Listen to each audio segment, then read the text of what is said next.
Direction l'Arabie Saoudite à présent, où nous retrouvons notre correspondante sur place, Clarence Rodriguez-Vial. Alors Clarence, on reparle des époux Ben Ali, ils sont toujours en exil à Jeddah.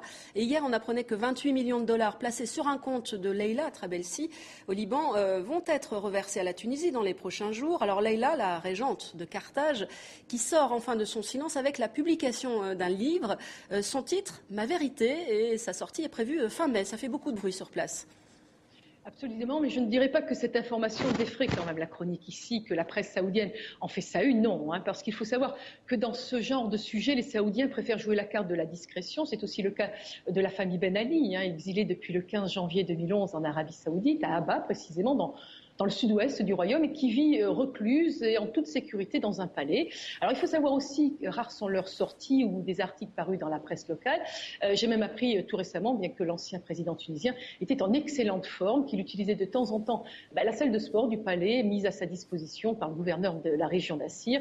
Alors autant dire que tout va bien chez les Ben Ali. On est loin du faux coma et de l'arrêt vasculaire cardiaque de l'ancien président tunisien il y a un an. Alors Clarence, est-ce qu'on sait déjà ce qu'il y aura dans ce livre? Est-ce qu'il faut s'attendre à des révélations?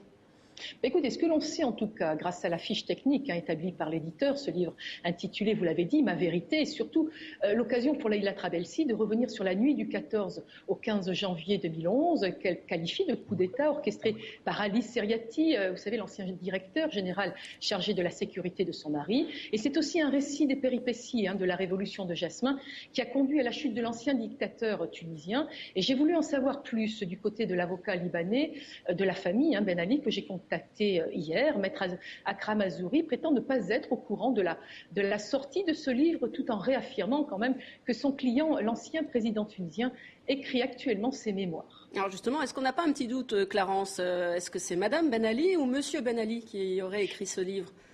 On peut en effet, Isabelle, le supposer pour une raison bien simple. Ben Ali, bien qu'il ne soit pas considéré comme un réfugié politique, comme on peut le prétendre, il ne bénéficie pour autant pas du droit de s'exprimer publiquement. C'était d'ailleurs l'une des conditions sine qua non que les autorités saoudiennes ont diplomatiquement imposées à Ben Ali lors de son arrivée dans le royaume le 15 janvier 2011. On vous accueille dans la pure tradition saoudienne, mais surtout faites-vous oublier, on ne veut surtout pas de vagues.